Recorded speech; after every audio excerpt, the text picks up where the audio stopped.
Objektnummer SCP-015-DE, Klassifizierung Euclid. Sicherheitsmaßnahmen. SCP-015-DE ist ein Standardbüro bereitzustellen, das mit dem üblichen Mobiliar ausgestattet ist. Des Weiteren hat SCP-015-DE eine Sekretärin, die sich um übliche Schreibarbeiten kümmert, den Zugang zum Büro beschränkt und Telefonanrufe entgegennimmt, wofür sie im Vorzimmer zu stationieren ist. Eine Bewaffnung der Sekretärin ist nicht notwendig.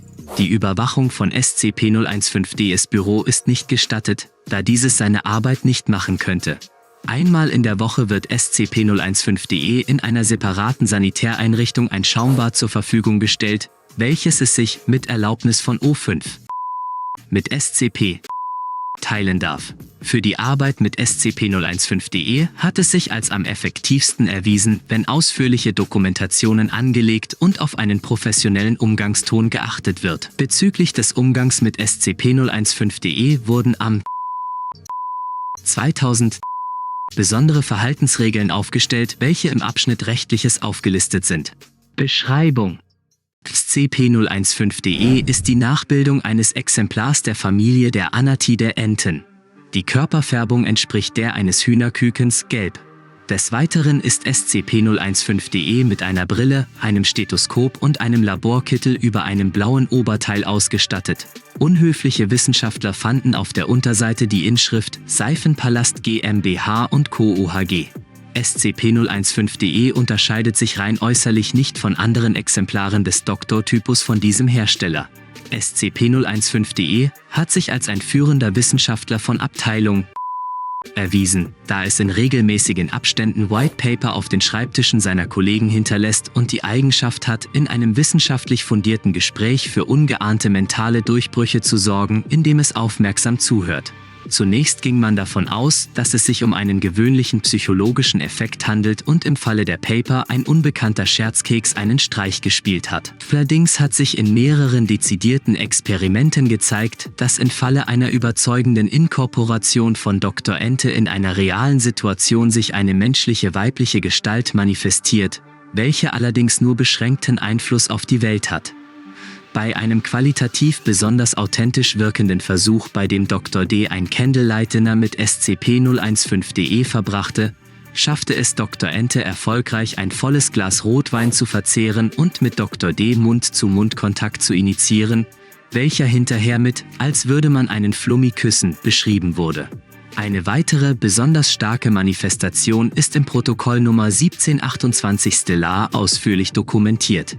Diese Manifestationen können unmittelbar nur von Personen, die direkt an der Situation beteiligt sind, wahrgenommen werden, während unbeteiligte Außenstehende nur einen irren qualifizierten Mitarbeiter mit Gummiente wahrnehmen. Es ist jedoch möglich, diese Manifestationen mit Hilfe eines nach Protokoll 738 kalibrierten Aufnahmegeräts festzuhalten, sodass mittlerweile die tatsächliche Existenz von SCP-015-DE als reale, agierende Entität auch von den größten Skeptikern nur noch selten bezweifelt wird.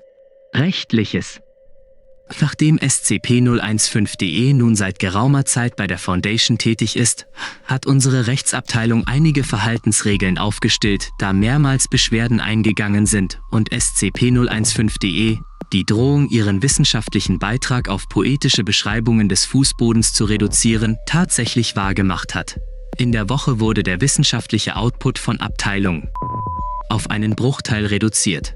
Versuche, SCP-015-DE zum Quietschen zu bringen, werden als sexuelle Belästigung gewertet und mit der verpflichteten Teilnahme an einem Kurs bei Dr. F. geahndet. Wiederholte Verstöße führen zu Geldstrafen bis hin zu Degradierung bzw. vorzeitigen Dienstende und Versetzung nach Klasse D. Anspielungen aller Art, die auf SCP-015-DEs Natur als Entennachbildung hinweisen, inklusive Wortspiele und Bildabbildungen, werden als diskriminierende Beleidigung nach § 17a unserer Mitarbeitervorschriften gewertet. Ist davon auszugehen, dass dies vorsätzlich geschehen ist, resultiert das erste Vergehen in einem Eintrag in der Akte, der frühestens nach einem Jahr getilgt werden kann. Jedes weitere Ereignis dieser Art führt zu Disziplinarstrafen. SCP-015-DE behält sich außerdem vor, zivilrechtlich vorzugehen.